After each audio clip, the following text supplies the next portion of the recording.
Yo, what is up, ladies and gentlemen? Welcome back sa ating YouTube channel, Gentle One TV. So for today's video, another update naman tayo about EDC and also Kalingaps. So this video is from Kalingap TV. So ito sa title of Mansari ng EDC na cancel, Edo nagmamadali na puntahan si Viancy. Kalingap Rab, latest of vlog. So ladies and gentlemen, yan yung panonorin natin. Ano kaya yung nakapaloob sa video to ano? So again, before we start Kalingap TV, support nyo yan. Also, contribute nyo ng mga ganitong reaction video, Gentle One TV. Don't forget to support also Kalingap Rab, Kuya Wal Santos Matubang, Ate Edna Vlog. So again, ladies and gentlemen, without further ado, let's watch this video together. Again, the title of this video, Mansari ng EDC na cancel, Edo nagmamadali na pinuntahan si Viancy. Kalingap Rab, latest vlog. So bakit kaya nagmamadali si Kalingap Edo? So again, Kalingap TV, Kalingap Rab, Gentle One TV, like, comment, share, subscribe. Start.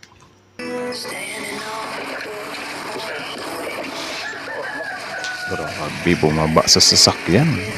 Stephen Curry, bakit kaya siya nagmamadali, men?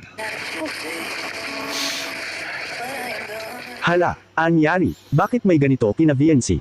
At Mansari nila ni Edo Anyari. at Viancy na cancel. Isang mapagpalang araw sa inyong lahat mga kalingap, sanay hindi nyo po makalimutan na mag-like sa video na ito. So yan, like the video before we start. At paunawa tapusin muna ang kabuuhan ng video na ito mga kalingap at para malaman ang nilalaman nito. Also, watch till end bago kayo mag-comment para angkop naman yung mga comment nyo sa content, diba? So, yeah. So, At maraming salamat po mga kalingap sa pagpatuloy na pagsuporta lalo na kay Kuya Val Santos Matubang at kay Ate Edna Vlogs at Kalingap Rab, salamat po. also, the father, the son, the mother of Kalingap, don't forget to support them too. So, pasasalamat rin natin yan sa kanila. No? So, continue. Anyari, bakit may ganito kina Viancy? At Edo nagmamadaling pinuntahan si Viancy. At Mansari Bakit? nila na cancel. Pero bago yun Bakit? mga kalingap ay pag-usapan muna natin mga kalingap ang mga ilang pangyayari ngayon kina Viancy mga kalingap at Edo. Okay. Masaya pa nga si Viancy na dumalo sa birthday ni Carla noong nakaraang araw mga kalingap, ngunit hindi nito inaasahan na may nangyayari sa kanyang pamilya na hindi niya inaasahan. So, sana okay lang si Viancy, ano? At kasabay pa doon mga kalingap ang hindi magandang larawan na kumakalat at pinalagan na rin ito ng tita ni Viancy dahil hindi Uy, ano to?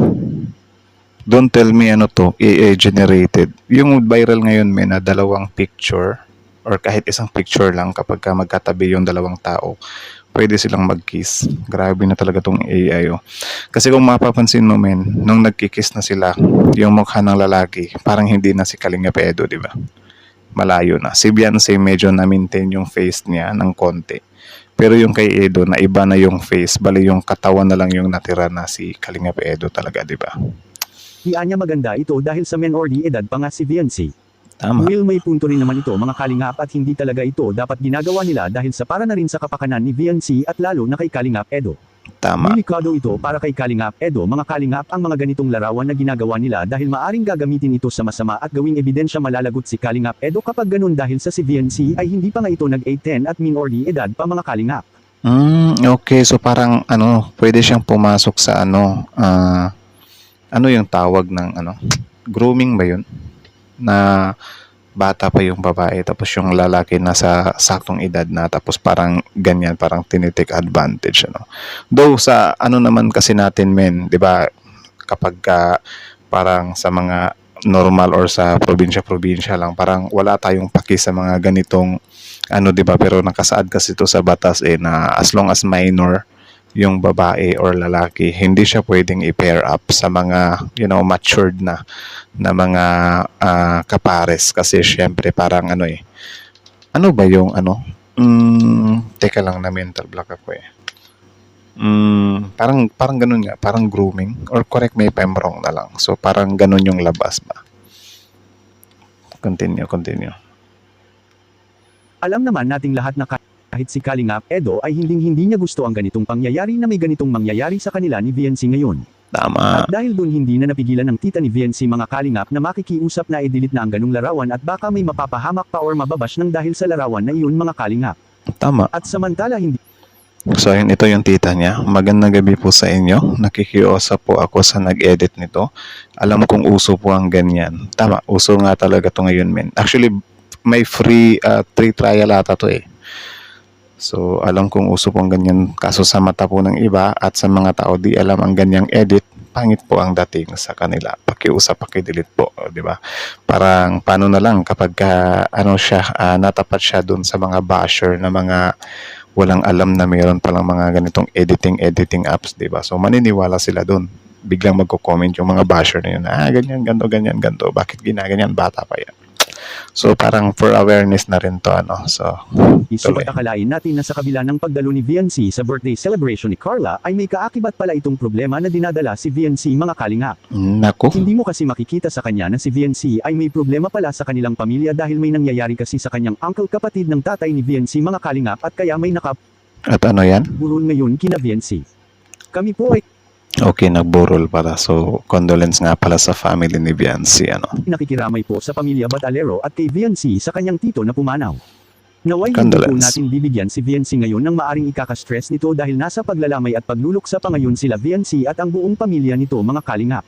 Tama. At samantala, na-cancel ba ang monthsary ng EDSI, mga kalingap? Milyan ang ating pag-uusapan ngayon, mga kalingap. May napag-alaman Okay, so magmamansari pala sila. Okay. po tayo ng dahil sa nakaraang photoshoot sa EDSI, mga kalingap, ay maraming nabibitin na ipagsabi ni Kalingap Rab sa kanyang ginawang live na babalikan niya si VNC at e-vlog niya ito, at kasama na rin dito ang pag-vlog sa pinabahay ni Kalingap Rab para kay VNC. Ang photoshoot din kasi nila, para na din kasi talaga silang mag-asawa eh. Katunayan nga niyan ay namimili na rin sina Kalingap Rab ng mga pinto, mga kalingap, para ikakabit nila sa bahay nila ngayon ni VNC. Kunting-kunti na lang at matatapos na ngayong katapusan ang pabahay ni Kalingap Rab para kina VNC, mga kalingap. May mga nagsasabi na hindi anya matatapos ngayong buwan ang pabahay para kay VNC. Bakit? Tingnan na lang po natin kung hindi ba talaga dahil sa ating napag-alaman na ngayong buwan na ito mismo matatapos ang pinabahay ni Kalingap Rab para kay VNC. Okay, so kung ngayong buwan, I think, nakadepende pa rin kasi ano na lang 4 days na lang ata sa January. Baka next month, baka Feb, yun na yung pinaka-ultimatum niya, no? So, tingnan na lang din natin. Ikaunting problema lang ito sa pinto na bibilhin nila Kalingap Rab dahil sa may kamahalan ang mga pinto na ito, mga kalingap, at tinitiyak talaga ni Kalingap Rab na ang ikakabit nilang pinto sa bahay nila ni VNC ay babagay talaga ito.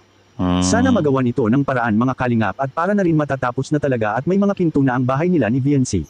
At Okay. marahil, mga kalingap, isasabay na rin dito ang monthsary ng EDSI sa bagong serye na ipalalabas ni Kalingap Rab. At Okay, so sa serye, parang isasabay. Good thing yun. hindi pwedeng makancel ang monthsary ng EDSI, mga kalingap, tuloy na tuloy pa rin ito kahit na anuman ang mangyayari. At ang Okay. lahat ng ito ginagawa ito ni Kalingap Rab para lang mapasaya ang lahat ng nag-aabang sa tambalan nila ni VNC at Kalingap Edo. At Kodos. Solid talaga mag-isip si K-Rab, men. yan ang ating aabangan sa gagawing upload ni Kalingap Rab, mga kalingap. Anong masasabi niyo po tungkol dito? So that's it, ladies and gentlemen. So how about you? What can you say about this video? Comment down below and then let's talk about it in the comment section. So again, that video is from Kalingap TV. Support niya yan. Original video link in the description box below. Don't forget to support, subscribe him. Tapos syempre, ladies and gentlemen, before you leave in our YouTube channel, don't forget to like, comment, share, subscribe. Also, Kalingap Rab, Ate Edna Vlogs, Kuya Bal Santos Matubang. Don't forget to subscribe them too. So parang thank you na rin natin, or support na rin natin sa kanila, diba? So that's it. Usapang mansari pala yun. So yun nga, kita niyo naman, parang hindi na matitinag talaga tong EDSI at tuloy na tuloy pa rin talaga yung mansari nila. Doon naman sa yung sa tito niya, condolence. So nakikiramay tayo doon, ipag-pray din natin yung tito niya. Also naman, men, about doon sa edited photo, yun nga, may point din naman yung sinabi ni tita na parang syempre pwede kasi gamitin ng mga basher na parang ipapalabas nila na namamantala ng minor si Kalingap Edo, kahit hindi naman nire-respect niya naman talaga si diba, si Biancy, diba? So yun yung titingnan natin, minor, aabangan natin. At anong aabangan doon? Wala pala yung yung gabi na kasi. Yung yung edited photo nga. So sana hindi na yun pamarisan or hindi na maulit kasi syempre nung lumabas yun, of course, expect natin. Or hindi siya expect natin. Baka magugulat na lang din tayo. Meron na ding mga version nila ni Beyonce, tumba tuloy.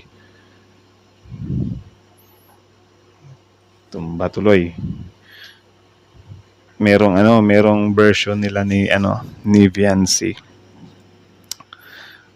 'Di ba? So nawala na tuloy ako, minatumba kasi yung phone natin . So meron siyang meron siyang version nila ni Jomcar, wag naman sana, 'di ba? So pangit kasi, hindi naman siya pangit men, kasi yun nga parang 'di ba yun din yung iniintay natin, yung magkatuluyan talaga yung dalawa na dadating din sila sa punto ng buhay nila na ikakasal talaga sila sa totoong buhay. Pero pangit kasi yung ganun, 'di ba, na parang inaano natin ba, pinapangunahan natin, and yeah, sobrang fake nun ng picture na yun. So parang syempre wala rin namang value yun kasi fake photo or fake, generated lang din naman yun. Pero yun nga, sana matigil na yung mga ganyan para syempre puro good vibes lang tayo, di ba? Huwag nating haluan ng kalokohan dito, men. So nakakasira kasi yun sa kanila. So yun lang naman.